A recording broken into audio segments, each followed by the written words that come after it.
우리에게 주어진 삶이 있습니다.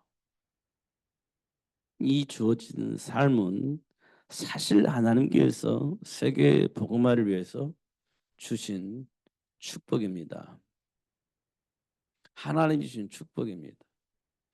그래서 우리가 호흡을 하면서 하나님을 찬양하는 삶의 현장으로 우리가 오게 되어진 겁니다. 이게 사실은 최고의 복입니다. 그런데 사람들은 몰라요. 그래서 뭐 하냐? 자꾸 내 안에 있는 것 요구를 합니다. 내가 원하는 것 자꾸 요구를 하게 되어집니다. 왜냐하면 하나님이 나에게 주신 복이 무엇인지 모르기 때문에 자꾸만 내가 원하는 것을 하나님께 요구해요. 내가 원하는 것이 내 안에 들어올 수 있도록 내 삶 속에 열매로 나타나도록 자꾸 요구를 하게 되어집니다. 이 땅의 모든 사람이 그렇습니다.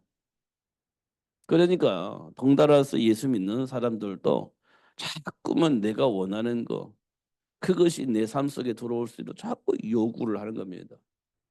그게 우리는 기도라고 생각을 해요. 그 기도를 뭐 어떻게 하냐? 내가 원하는 거 그건 내 삶 속에 들어와서 내 삶에 영향을 줄 수 있고 사람들에게 영향을 줄 수 있는 열매가 나타나도록 하나님 역사해달라고 기도하는 겁니다. 정말 하나님 원하는 건 뭘까요? 그거 우리가 잘 몰라요. 그냥 복 받고 세계복음 하는데 하나님은 오직 관심이 거기 있다 이렇게 생각을 하는 겁니다. 그러니까 내가 복 받아야 이 복을 가지고 이 삼칠나라 존정족을 살릴 수 있다라고 우리는 생각을 하는 겁니다. 분명히 틀린 말은 아니에요. 왜냐하면 이삼칠나라 존정족을 살리려면 가서 복음을 전하려면 그만큼 내 복이 내게 와야 돼요. 그러니까 나는 육신적인 나의 동기를 가지고 하나님께 복 달라고 하는 게 아니라 이삼칠 나라 오청정주를 살릴 수 있도록 하나님 나에게 복 주십시오 이렇게 기도하는 겁니다. 분명한 것은 틀리지 않은 것처럼 보여요. 그런데 그 기도에 하나님이 응답을 하시지 않습니다. 왜 그럴 것 같습니까? 왜? 이 부분을 오늘 제가 말씀드리려고 합니다. 이스라엘 백성들이 노예가 되어져서 400년 동안 하나님께 부르짖잖아요. 근데 하나님께서 응답하시지 않아요. 분명히 들으셨습니다. 하나님께서. 분명히 들으셨어요. 내가 너희 부르짖음을 내가 들었다. 막 그렇게 말씀을 하셨으니까 들으신 겁니다. 근데 응답을 안 하셨습니다. 지금 이스라엘 백성들은 애굽의 노예에서 해방되어지는 것 외에 다른 생각을 하지 않습니다. 해방되어지는 것만 기도하는 거예요. 하나님의 계획은요? 몰라. 그냥 내가 이스라엘 백성으로서 노예에서 사는 거 싫어. 그러니까 내가 하나님 자녀로서 노예로 사는 거 싫어. 나는 이건 안 맞다고 생각해. 그러니까 하나님 내게 역사해 주셔서 노예에서 해방되게 해주세요. 이게 부르짖은 겁니다. 이게 이스라엘 백성들이 할 수 있는 것입니다. 이거 외에 할 수 있는 게 없어요. 모르니까. 하나님이 뭘 원하시는지를 몰라요. 그런데 노예 생활이 힘들어. 그러니까 하나님 아버지 나 이 노예에서 해방시켜 주세요. 이거 기도한 겁니다. 400년 동안 그렇게 한 거예요. 하나님이 들으셨어요. 그 응답 안 하셨습니다. 근데 하나님은 어떤 방법으로 응답하셨냐? 여기에벳을 찾아가서 너 정말 노예에서 해방되고 싶어? 예, 그렇게 했겠죠. 이제 대화를 했다고 한다면 그러면 너 모세 준비해 이렇게 얘기를 했을 겁니다. 왜요? 모세를 통해서 내가 이스라엘 백성들을 해방시킬 거야 이렇게 얘기를 했을 겁니다. 근데 마침내 하나님께서 여기에벳을 통해서 모세를 준비케 하셨습니다. 젖을 먹이면서 이렇게 분명히 하나님 주신 언약 속에서 아이를 양육했습니다. 그런데 더 이상 어떻게 할 수가 없는 상황이 되어져서 요단강에 보냈죠.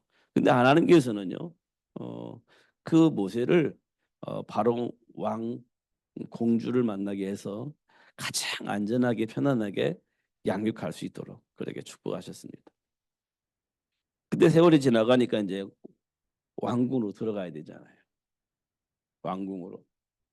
몇 살 때의 왕궁으로 들어갔는지 모르겠지만 어떻든 40년이 되어졌을 때 모세가 40살이 되었을 때 자기 백성으로 돌아올 마음이 생겼습니다. 그만큼 모세의 마음속에 하나님의 계획이 각인되어진 겁니다. 각인되어진 거예요. 너는 이스라엘 백성들을 살려야 된다. 너 하나님 너를 통해서 이스라엘 백성을 노예에서 해방시킬 거. 이거 얘기를 했을 겁니다.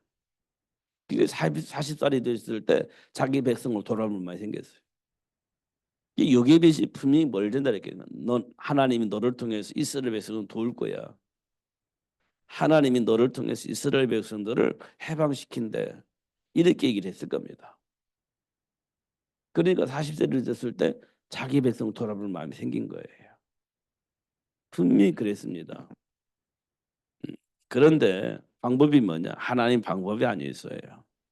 자기 힘과 의의를 가지고 이스라엘 백성들을 돕기 위해서 애굽의 군인들을 죽인 겁니다. 그 모두 파멸했어. 그게 이스라엘 백성을 돕는 길이라고 생각을 했을 겁니다. 모세가 전달받은 건 그거였을 겁니다. 근데 하나님이요 모세를 쫓아버립니다. 광야로 쫓아버려요. 그리고 40년 동안 아무것도 하지 않고 그냥 양만 치우는 겁니다. 양 치우는 거예요. 근데 80살이 됐을 때 하나님이 뜬금없이 모세를 부르십니다. 자, 이제 됐다. 모세야, 이제 이스라엘 애굽으로 들어가서 이스라엘 백성들 데리고 나오자. 이렇게 얘기를 하는 겁니다. 이게 모세 생각은 뭡니까? 저는 못해요. 지금 나이가 80인데 내가 할 수 있는 힘이 없어요. 그리고 그들과 싸워 이길 수 있는 조직 없어요. 아무것도 없습니다. 그 어떻게 가세요?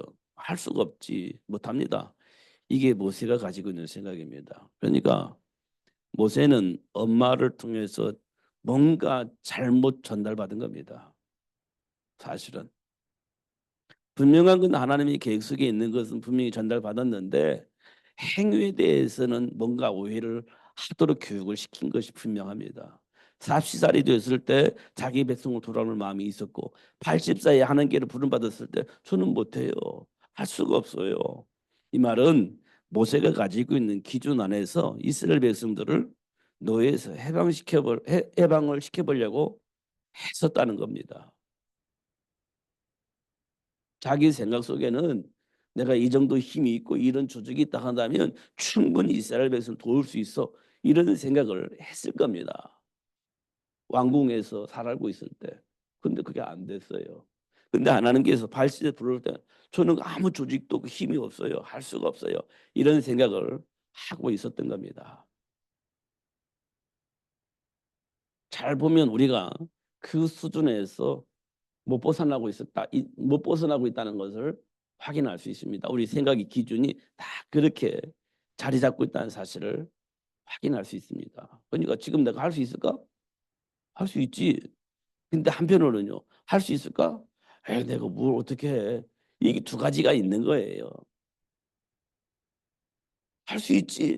이런 생각하고 지금 나의 조건을 보면 아무것도 할 수가 없어. 이렇게 생각을 할 수 있다는 말이에요. 모세를 통해서 우리가 볼 수 있는 부분이에요. 우리가 뭘 놓치고 있냐면 하나님의 배경을 놓치고 있는 거예요. 하나님이 원하시는 건요. 하나님과 함께하는 삶을 원하는 겁니다. 하나님의 배경을 누리는 삶을 원하는 겁니다. 나머지는요. 하나님이 알아서 하시는 겁니다. 하나님의 계획이요. 하나님은 당신이 계획한 그 계획이 이루어질 수 있도록 하나님이 역사를 하시는 겁니다. 근데 우리는요. 우리가 한다라고 생각을 해요. 우리가. 하나님이 우리 그걸 맡겼다라고 생각을 하는 겁니다. 근데 우리 힘으로 우리 조직으로 뭔가 해야 된다라고 생각을 하는 겁니다. 맞는 것 같은데요. 안 돼요. 하나님의 배경 속에서 하나님이 하시는 일들 속에서 내가 따라가야 그 일이 이루어지는 겁니다. 근데 우리는 우리가 한다고 생각을 해요. 자, 이스라엘 백성들이요, 가나안을 정복할 때 여리고성 만났을 때 여리고성 무너뜨리는 방법 어떻게 있죠? 하나님 방법대로 했습니다. 하나님 방법대로.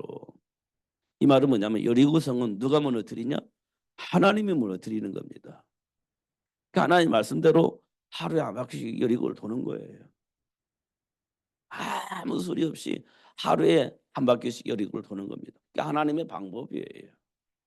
그리고 마지막 날은 몇 바퀴? 7바퀴 도는 거잖아요. 마지막에는.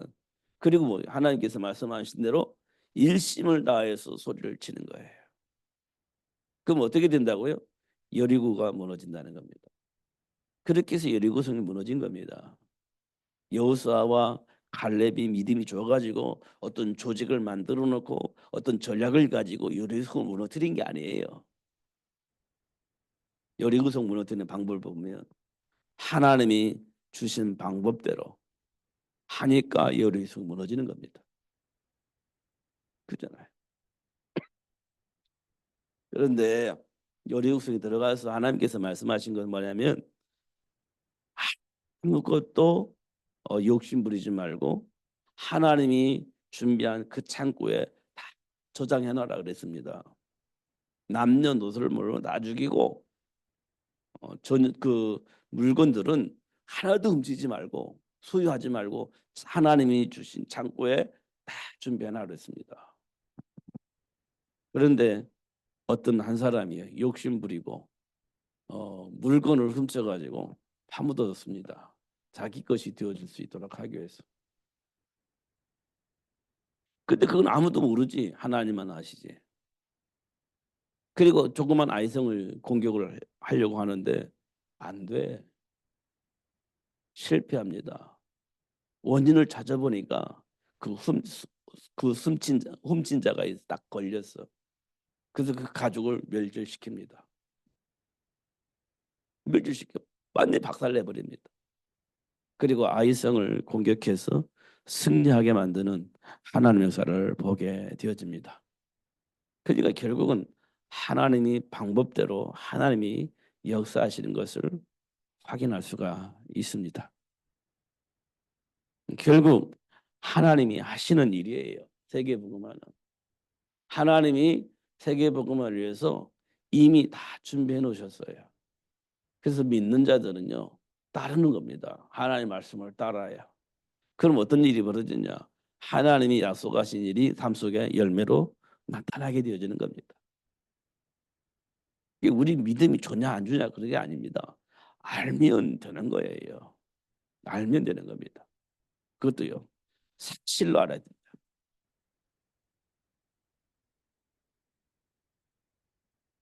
이걸 우리는 현실이라고 합니다. 현실. 음, 이 속에 우리는 볼 것을 봐야 돼요. 이것에서 볼 것을 봐야 돼요. 그러니까 볼 것은 뭐냐? 영적 상태를 보는 겁니다. 영적 상태. 이거 보기 전에 우리가 보여지는 게 있습니다. 이거 영적 상태를 보기 전에 보여지는 게 있습니다. 그게요, 정신 상태입니다. 정신 상태. 이 정신 상태의 배경을 보면 뭐가 있습니까? 정신 상태의 배경을 보면 어, 세상 풍조가 있습니다. 세상 풍조가 있습니다. 세상 풍조에 영향을 받은 상태. 이게 정신 상태로 드러나게 되집니다. 지금 세상이 어떤 세상이냐? 이 세상의 흐름이 있거든요. 그 영향을 받은 상태가 지금 우리가 가지고 있는 정신 상태예요. 정신 상태. 그러니까 이 세상 풍조가요, 이 세상 모든 사람의 정신 상태를 지배하고 있는 겁니다. 그래서 여기에 보면 네피림 문화가 있잖아요. 창세기 6장에 네피림 문화. 이 문화에 영향을 받은 사람들 하나님의 말씀 못 듣습니다. 하나님의 말씀을 안 믿어져요. 하나님 말씀 안 믿어요. 왜냐하면 이 네피림 문화에 영향을 받았기 때문에 이게 전부입니다. 전부예요. 그렇기 때문에 말씀을 안 듣습니다. 성경에 보니까 말씀을 안 들어요. 그러니까 하나님께서 한탄하시잖아요. 한탄합니다. 그걸 어떻게 합니까? 이 사람은 어떻게 할 수 있는 방법이 없어. 그냥 홍수 쓸어버리자 이렇게 되는 겁니다. 지금 우리가 삶 속에서 이 풍조의 영향을 입으면 하나님 말씀 안 들립니다. 하나님 말씀 안 들어요. 아니 들리긴 들리지 않아 하나님 은혜 속에 있으니까. 근데 안 믿어요. 거부해 버리는 겁니다. 창세기 6장 네피림 문화 사람들이요. 말씀 거부했습니다. 왜냐하면 이 네피림 문화 속에서 상당히 유명한 사람이 되어버렸기 때문에 정상적인 삶을 살고 있다라고 생각을 하는 겁니다. 유명한 사람이 되었잖아요. 그러니까 이게 정상이라고 생각을 하고 있는 겁니다. 하나님의 말씀 안 믿습니다. 이게 네피림 문화예요. 그래서 이거 어떻게 할 수가 없으니까 하나님께서 홍수를 내리겠다 약속을 한 겁니다. 지금 우리 삶 속에 문화가 지금 이렇게 흘러가고 있습니다. 이거 정말 우리가 깊이 묵상을 해야 되는 부분이에요. 이거 그냥 대충 아는 게 아니라 깊이 묵상해서 답을 찾아내야 됩니다. 음. 그냥 대충 그럴 것이다. 아 그런가 보다. 이렇게 생각하면 안 돼. 분명한 답을 가져야 됩니다. 선명한 답을, 현명한 답을 가져야 돼요. 그래야 답이 나와요. 그렇지 않으면 우리는요. 소돔과 고모라 이 문화 속에 빠지게 됩니다. 이 소돔과 고모라는 뭐냐면 내가 하고 싶은 대로 하는 거예요. 내가 하고 싶은 대로 사는 거예요.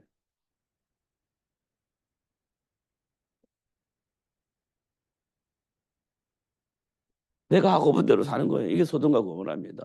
지금 이 땅에 수많은 사람들이 내가 하고 싶은 대로 사는 거예요.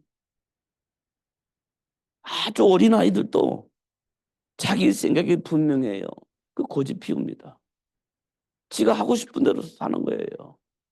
이렇게 되는 겁니다. 하나님의 말씀이 안 들려요. 나름대로 성공했으니까 안 들어요. 그러면서 결국 내가 하고 싶은 데 사는 거예요.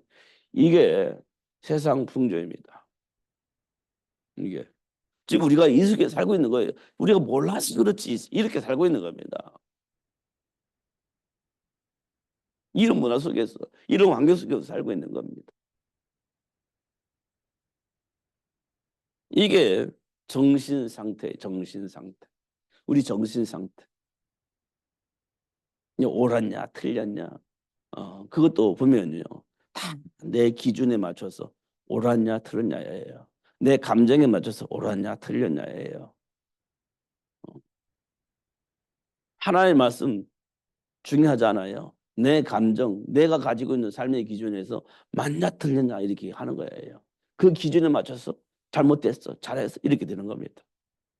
그런데요, 알고 보니까 이 배후에 누가 있어요? 악한 영이 있는 겁니다. 악한 영. 근데 이게 우리는 안 보여요. 악한 영. 성경은 분명히 말하고 있는데 안 보입니다. 안 보여요. 이게 보여야 되는 겁니다. 보여야. 음. 그러면 여기서 빠져나올 수 있는 길이 하나밖에 안 보여요. 빠져나올 수 있는 길. 사단의 일을 멸하신 예수. 이게 악한 영이니까 사단이 지금 나의 삶 속에 영향을 입히고 있고 하나님과 함께한 삶을 누리지 못하도록 계속 영향을 입히잖아요. 그 문제를 해결할 수 있는 분은 예수님밖에 없어요. 사단의 일을 멸하기 위해서 오신 예수. 이게 보이는 겁니다. 그래서 어떻게 합니까? 예수 이름으로 기도하는 거지. 마태복음 12장 28절에서 29절에 보니까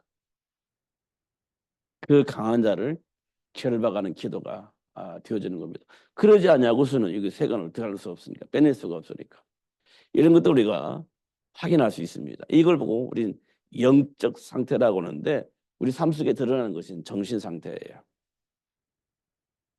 이걸 우리가 확인하는 겁니다. 늘 확인해야 돼요. 어, 확인해야 됩니다. 사실을 확인해야 돼요. 그래서 하나님께서 확인시켜 주시잖아요. 어떻게 해요? 아브라함을 통해서 확인시켜 줬잖아요. 이거는요, 현장 이야기입니다. 현장의 문제예요. 어쩔 수가 없다 할 만큼 현장의 문제입니다. 선택의 조건이 없어요. 아브라함이 선택할 수밖에 없는 조건이 하나밖에 없어요. 애굽으로 내려가는 겁니다. 그래 먹고 사는 거니까. 조건이 그거밖에 없어요. 그래서 아브라함은 그걸 선택할 수밖에 없었고 선택을 한 겁니다.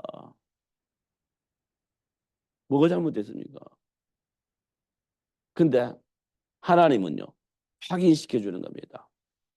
영적 상태와 정신 상태를 확인시켜 주는 겁니다. 이게 삶의 현장에 있는 문제를 통해서 우리에게 확실히 보여주고 있는 부분이에요. 지금 우리 삶 속에서도 이게 있죠. 근데 아브라함처럼 어쩔 수가 없고 선택의 조건이 하나밖에 없어. 그럼 가는 거예요. 우리도 그 길을 확인시켜 주는 겁니다.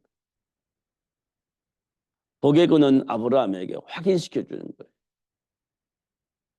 하나님 우리 세계복음할 때 불렀잖아요. 세계복음 알 수 있는 제자가 되어진 우리에게 현장에서 문제를 통해서 확인시켜 주는 겁니다. 영적 상태와 정신 상태를 문제를 통해서 확인시켜 주는 겁니다. 근데 우리는 지금 아브라함처럼 조건이 하나밖에 없어. 애굽으로 내려가야 돼요. 다른 방법이 없잖아요. 그게 맞다라고 생각하고 그게 가는 겁니다. 지금 우리 현실이 그래요. 우리 현실이. 그게 이제 영적 상태. 이거 우리가 잘 봐야 됩니다. 우리가 잘 알고 있는 베드로도 역시 마찬가지예요. 이게 현장 문제입니다. 예수님을 저주하면서 살 길을 잘 수밖에 없어. 유일하게 살 수 있는 방법 그거밖에 없으니까. 선택의 조건이 없어요. 그거밖에. 그러니까 누구든지 그 선택을 하는 겁니다. 이걸 하나님께서 우리에게 확인시켜 주는 겁니다. 지금 너의 영적 상태 그래. 지금 너의 정신 상태가 그래. 네 안에 있는 체질이 그래. 그럴 수밖에 없다는 사실을 하나님께서 다시 확인시켜 주는 겁니다. 확인시켜 주는 거예요. 이 부분을 우리가 확인해야 됩니다. 그러면서 오직 예수를 알 수 있도록 오직 예수로 결론 나도록 하나님이 역사하시는 것을 확인할 수 있습니다. 이걸 보고 우리는 뭐라고 말하냐? 치유라고 합니다. 치유. 치유. 오직 예수가 되었을 때 우리에게 진짜 치유가 일어나는 겁니다. 진짜 치유가. 이거 보고 치유라고 얘기를 하는 겁니다. 이걸 다시 말하면 이걸 다른 말하면 영적 회복이랍니다. 영적 회복. 다시 또 더 정확하게 말하면 정체성 회복. 이렇게 말하는 겁니다. 이게 현실에서 봐야 할 부분이에요. 이것도 반드시 꼭 봐야 할 부분입니다. 우리 청년들이 이 부분을 꼭 봐야 됩니다. 우리 청년들이 이 부분을. 그래야 지금 우리 삶의 의미도 가치도 방향도 정리가 되어집니다. 근데 이걸 못 보면 그냥 문화 속에서 내게 주어진 일에 충실하게 사는 거예요. 틀리지 않잖아요. 내게 주어진 환경 속에서 주어진 조건을 가지고 충실하게 살면 되지. 그리고 교회 다니고 그러면 됐지. 그런데 그것 가지고 우리가 현장에서 승리할 수 없습니다. 결코 승리할 수가 없어요. 오직 예수로 결론 나지 않으면 승리할 수가 없어요. 근데 우리가 이 말을 들으면 좀 부담스럽죠. 삶의 문화 속에서 즐기고 즐기면서 내 시간을 보내고 싶은데 오직 예수 하니까 부담스럽죠. 어. 이건 청년들에게 굉장히 중요한 메시지입니다, 사실은. 왜냐하면 우리 청년이 때에 이게 뿌리 내리지 않으면 여러분 현장에 나가면 감당이 안 돼요, 사실은. 감당할 수. 예를 들어서 요셉처럼 노예로 팔려 나가서 뭐 우리가 어떻게 감당돼요? 예수를 결론 나지 않으면 감당 안 됩니다. 노예로 팔려 나가서 노예 생활을 해야 되는데 그 감당 되겠어요? 누명 쓰고 또 막 뭔가 해야 돼. 좀 미치는 거죠. 누명까지 써가지고 뭐를 하려고 하면 감당 되겠어요? 감당 안 되는 겁니다. 그거. 억울하게 노예로 팔려나간 것도 힘들어 죽겠는데 누명을까지 써요. 그럼 여러분 감당되겠어요? 감당 안 되는 겁니다. 절대로 감당 안 돼요. 그러니까 그리스도를 결론 나지 않으면 현장에서 살아남을 수가 없습니다. 우리 청년들이 이 부분을 깊이 묵상해야 됩니다. 우리는 오직 예수 이 부분을요. 우리가 오직 예수를 강조한다고 생각하면 안 돼요. 오직 예수가 왜 이렇게 강조되어지는지 그 이유를 알아야 되는 겁니다.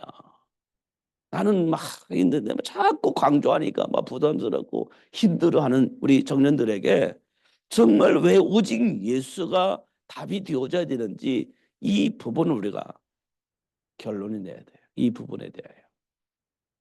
그래야 우리가 어떤 환경 속에서도 살아남을 수 있는 겁니다. 그게 하나님의 소원이에요. 그게. 그래서 하나님께서 우리에게 확인을 시켜주는 겁니다. 현장에서. 아브라함에게도 그랬잖아요. 베드로에게도 그랬잖아요. 확인시켜주는 겁니다. 그리고 가장 근본적인 하나님과의 관계 회복되어지게 하시고 하나님의 약속하신 복을 누릴 수 있도록 역사하시는 것을 확인할 수 있습니다. 지금 하나님이 지금 우리에게 역사하고 계시는 시간표 속에서 이렇게 흘러가고 있는 거예요. 이걸 우리는 영적 상태 이렇게 얘기를 하는 겁니다. 영적 상태. 이 부분을 현장에서 지금 일어나고 있는 현실에서 일어난 일들이니까 꼭 확인해야 됩니다. 점검을 해서 꼭 이게 하나님과의 관계 속에서 답을 얻어야 돼요. 그러면 충분히 우리가요 하나님께로부터 준비된 복을 누리며 살 수 있게 되어집니다. 영적 상태가 회복되어지니까 이제 삶의 삶의 이유, 이걸 우리는 가치라고 우리가 볼 수 있습니다. 이걸 다른 말로 말하면 사명 이렇게 우리가 확인할 수 있죠. 여기 이제 삶의 가치가 여기서 나오는 거예요. 영적 상태를 확인하니까 삶의 가치가 여기서 이제 나오게 되어지는 겁니다. 그러니까 다윗이 고백한 것처럼 여호와는 나의 목자신 내가 부족하지 않다. 시편 23편 1절에서 6절에 보내요. 그래요. 여호와가 나의 목자시기 때문에 나는 안 부족해. 하나님께서 나를 푸른 조장으로 쉴만한 물가로 나를 인도하고 계시기 때문에 괜찮아. 왜냐하면 시냇가에 심겨진 나무처럼 열매 맺게 될 거야. 이게 다윗의 고백입니다.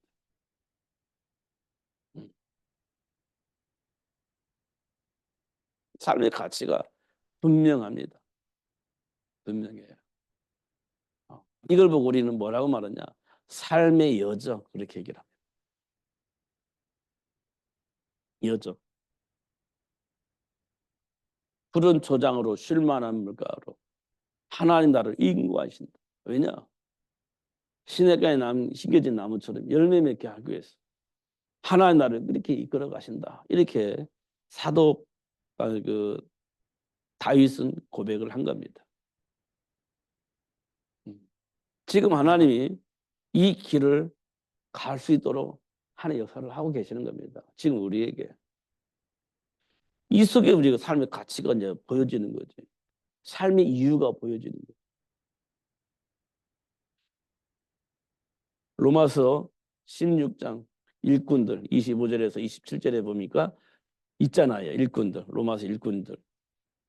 뭐 보호자, 식조인, 뭐 동역자, 뭐 친척, 사랑하는 자, 뭐 이렇게 있잖아요. 이들이 뭡니까? 삶의 가치를 아는 사람들이에요. 그러니까요, 어떻게 해요? 하나님이 원하시는 그 일을 위해서 기꺼이 헌신한 겁니다. 그냥 헌신을 위한 헌신이 아니에요. 하나님의 계획 속에서 하나님이 준비한 복을 보고 그 복이 그 복을 통해서 준비한 일이 일어날 수 있도록 함께 드려지는 겁니다. 근데 하라고 하니까 하는 것은 그 의미가 없어요. 봐야 되는 겁니다. 그래야 누가 뭐라고 하든지 말든지 상관없어요. 그 길을 가는 거예요. 왜냐? 하나님 원하는 그 일이 이루어져야 되기 때문에 그 이루어지는 그 일 때문에 그 길을 가는 거예요. 그게 보호자 동역자예요. 식주인입니다. 이렇게 우리가 말하고 있죠. 로마 16장 일꾼들. 이들은요, 뭐 바울이 해야 그러니까 한 게 아니에요. 이미 그들은요, 하나님의 계획 속에서 준비된 복을 본 사람들이에요.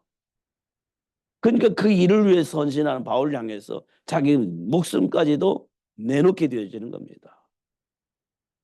목숨까지 내놓는 거예요. 현장 복음화 때문에 세계 복음화 때문에 하는 것이지 바울을 위해서 하는 게 아니에요. 로마 복음 때문에 그런 게 아니에요. 로마 복음화 때문에 그렇게 하는 게 아니라요. 하나님의 계획을 통해서 현장을 살리는 거예요. 사람을 살리는 겁니다. 모든 민족이 이 복음을 들어야 되기 때문에 그 일을 위해서 헌신하는 거지. 단순하게 로마 복음화 때문에, 단순하게 바울을 돕기 위해서 그런 게 아니에요. 그런데 하나님께서 그 바울에게 그걸 보고 준비하고 도전하게 하시는데 이 로마서 16강 일꾼들이 동의를 한 거예요. 야, 그래. 하나님의 계획을 위해서 저렇게 하는데 우리 같이 하자. 이렇게 되는 거예요. 그게 동력자지. 하라고 하니까 해서는 그 어느 날 시험을 도망가 버립니다. 봐야 되는 거예요. 우리가 어느 동기를 가지고 뭉치면 어느 날 동기가 무너지면 그냥 산산조각 나버리는 겁니다. 산산조각. 그러니까 큰 교회들이 나름대로 동기를 가지고 뭉쳤다가 지도자가 없어져 버리면 산산조각 나는 거예요. 하나님의 계획 속에서 봐야 하는데 못 보니까 어떤 동기를 가지고 뭉쳤다가 그 동기를 가지고 있는 사람이 무너지니까요. 싹 흩어져 버리죠. 지금 우리나라 기독교 역사가 그랬습니다. 기독교 역사. 그래서 헌신이란 말을 우리는 오해를 하면 안 돼. 어떤 동기를 위해서 헌신하는 게 아니에요. 하나님의 계획을 이루기 위해서 역사하신 하나님 역사 속에 들어가 있을 때 이게 진짜 헌신이 되는 겁니다. 왜냐? 삶의 가치를 발견해 버렸기 때문에 누가 뭘 해도 가요. 가치를 발견했기 때문에 이렇게 우리가 확인을 해야 되는 겁니다. 이게 현실이란 말이에요. 현실. 이게 현실이에요. 그러면 이 현실 속에서 현장을 보면 나를 보면 지금 우리가 얼마만큼 왜곡되어져 있는지가 확인되어지는 겁니다. 이 복음이 아니야. 그만큼 우리가 왜곡되어 있었던 이 말씀을 통해서 볼 때 우리가 얼마만큼 왜곡되어져 있는지 잘못된 것이 각인되어져 있는지 확인할 수 있어요. 체질이 잘못되어 있다는 걸 확인할 수 있어요. 그러니까 가치가 어디 있냐? 나 중심적에 있는 거예요. 내 안에 있는 동기가 다 중심에 있는 겁니다. 나 아니면 안 돼. 이렇게 되어져 있는 거예요. 그러니까 안 되는 거지. 안 되는 겁니다. 끼리끼리는 뭉칠 수 있어요. 그러나 정말 하나님이 원하시는 그 일 때문에 뭉쳐지지는 않아요. 근데 그리끼리 뭉쳐있을 때는 어느 날 동기가 무너지면 싹 무너지는 겁니다. 하나님의 계획 속에서 이렇게 움직일 때 흔들리지 않고 갈 수 있는 거지. 이걸 보고 우리는 로마서 10장 1권 이렇게 얘기를 하잖아요. 이게 필요한 겁니다. 그러면 이제 우리가 흔들리지 않는 시스템이 만들어져야 흔들리지 않는 동기 안에서 흔들리지 않는 시스템이 된 겁니다. 그러니까요, 이 동기 안에서 흔들리지 않는 시스템 딱 되어지니까요. 막 현장에 뭐가 생겨요? 현장을 살릴 수 있는 지교회가 세워지는 거예요. 이 지교회는요, 우리끼리 가는 거예요. 세계 복음화 때문에 세워진 현장 교회입니다. 이 사람들은 어느 곳에 가든지 누구를 만나든지 간에 복음 안에서 소통이 돼요. 우리끼리 아닙니다. 그냥 복음 안에서 소통이 되는 거예요. 그런데 지금 잘 확인해 보면 우리끼리가 되어 있습니다. 우리끼리가. 그러니까 우리끼리는 소통이 잘 되고 우리끼리는 어떻게 해요? 단합이 잘 되고 잘 돼요. 근데 하나님의 계획 속에서 소통되어져야 되는데 이게 지금 잘 안 되어지고 있는 겁니다. 누구를 만든지 보고만 해서 소통이 되어지고 할렐루야 해야 되는데 그게 잘 안 돼요. 왜? 끼리끼리 모였기 때문에. 이게 현실입니다. 그 가치가 있습니까? 우리끼리 가치가 있지 세계 복음화의 가치를 두지 못하고 있는 거예요. 이런 것도 우리가 확인할 수 있습니다. 이게 현실입니다. 그러니까 우리는 그리스도 안에서 이게 보여져야 되고 그리스도 안에서 소통이 되어야 되고 그리스도 안에서 평안이 있어야 되고 막 그리스도 안에서 대화할 때 행복해져야 되고 이렇게 되어야 되는 겁니다. 이게 현실이죠. 그런데 이게 잘 안 되어지고 있어요. 왜 그럴까요? 이때 우리가 볼 수 있는 겁니다. 사단의 교묘한 이간질. 사단의 교묘한 이간질. 뭘 가지고 이간질 하겠습니까? 체험한 걸 가지고 이간질 합니다. 체험한 걸 가지고. 알량하게 배운 지식을 가지고 그걸 가지고 이간질을 하게 되어집니다. 그걸 우리는요 체험했기 때문에 그 말이 맞아 이렇게 또 알량한 지식 가지고 그 맞아 이렇게 할 수가 있죠. 그러면 서로 싸우게 되고 분쟁이 되는 겁니다. 그걸 보고 우리는 이간질 이렇게 얘기합니다. 그게 사단의 전략이에요. 현실 속에서 드러나고 있는 부분입니다. 그러니까 오직 예수로 결론 나지 않으면 언제든지 어떤 방법으로든지 공격을 하는 사단에게 공격을 당할 수밖에 없고 감당이 안 될 겁니다. 이런 것도 우리가 확인할 수가 있습니다. 부분이 분명히 있습니다. 가치를 알면 이제 뭘 합니까? 미래를 보고 준비하죠. 이걸 보고 우리는 미래 준비라고 해요. 미래 준비. 그래서 우리는 뭘 준비하냐? 해방의 해방의 메신저. 누가 필요합니까? 모세가 필요하죠. 해방의 메신저. 노예 생활하고 있는 그 현장에서 해방시킬 수 있는 메신저. 모세가 필요한 겁니다. 준비해야 돼요. 사단에게 잡혀져 있는 그 문화의 현장 속에서 예수를 통해서 해방시킬 수 있는 메신저가 필요한 겁니다. 모세 준비해야죠. 그 다음에 뭐가 필요합니까? 하나님과의 관계 회복입니다. 하나님과 관계 회복. 이걸 보는 소통이라고 합니다. 관계 회복하세요. 누가 필요합니까? 사무엘이 필요하죠. 사무엘 준비해야 되죠. 사무엘 통해서 미스바 운동을 하면서 하나님과의 관계하면서 소통하게 만드는 거예요. 하나님과 소통, 인간과의 관계 소통, 이 소통이 되어지게 만드는 겁니다. 그걸 준비해야 돼요. 그걸 우리는 렘넌트 운동 이렇게 얘기를 하죠. 준비해야 됩니다. 그 다음에 뭐 합니까? 현장 살릴 수 있는 시스템 준비해야 됩니다. 이걸 우리는 현장 복음화 이렇게 얘기하죠. 이걸 우리가 준비해야 돼요. 이걸 시스템이라고 합니다. 시스템. 이걸 우리는 다른 말로 말하면 교회, 지교회 이렇게 얘기합니다. 이거 우리가 회복해야 됩니다. 그래서 이렇게 할 수 있는 바울을 우리는 준비를 해야 됩니다. 바울을 준비해야 돼. 이게 이제 하나님의 소원이에요. 이렇게 이제 하나님이 이끌어 가시는데 우리는요, 지금 현실 앞에 속수무책이에요. 영적 상태를 모르니까 현장에 있는 문제 앞에 속수무책이지.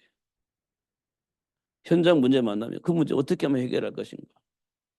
어떻게 하면 이 문제 해결해서 내가 원하는 준비된 삶을 살 수 있을까? 이게 이제 관심이 있으니까 여기 오직 관심이 있으니까 속수무책이 되는 겁니다. 음, 맞는 것 같은데 막 방황하는 거지. 이런 것도 우리가 확인할 수 있습니다. 우리가 그리스도를 안다는 말이 굉장히 중요한 겁니다. 그리스도를 안다는 말은 세상 풍조를 통해서 역사하는 사탄의 일을 봤다는 건데요. 이제 그래 되면 정말 우리가 삶의 가치를 알게 되어지고 분명한 삶의 이유가 생기면서 어, 분명한 선을 긋고 선택하는 삶을 살게 되어집니다. 우리 청년 때 이게 정말 중요한 겁니다. 청년 때 이런 부분들을 우리가 하나씩 하나씩 확인해야 돼요. 정말 확인해야 됩니다. 그냥 이론으로 뭐 그런가 보다 하지 말고 실제적으로 나의 정신 상태, 지금 내가 무엇을 위해 살고 있는지, 무엇 때문에 살려고 하는지 이 부분이 정리가 되어져야 됩니다. 그걸 보고 우리는 영적 상태 이렇게 얘기를 하는데 이 부분을 다시 한번 확인하시고 그리스도를 통해서 주어진 복을 회복하고 누리시는 그리고 승리하시는 여러분 되어지기를 예수님의 이름으로 축복합니다. 기도하겠습니다. 살아계신 하나님 아버지 감사합니다. 말로 다 표현할 수 없는 복을 알게 하시고 누릴 수 있도록 역사하시는 하나님을 알게 해주시니 감사합니다. 정말 하나님이 주신 언약 속에서 지금 나의 영적 상태, 정신 상태를 볼 수 있는 눈이 열려지게 하여 주시고 오직 예수로 답을 줄 수 있는 삶이 될 수 있도록 축복해 주옵소서. 요셉처럼 어떤 상황 속에서도 늘리지 않는 하나의 배경을 누리는 삶이 될 수 있도록 축복하셨던 것처럼 하나님 우리를 그렇게 축복하신 줄 믿습니다. 부족한 부분 주님께서 현장에서 확인케 하여 주시고 복음 안에서 준비된 모든 충만한 축복을 누리는 삶이 될 수 있도록 영원히 보게 하여 주옵소서. 흔들림이 없이 누릴 수 있을 만큼 축복해 주옵소서.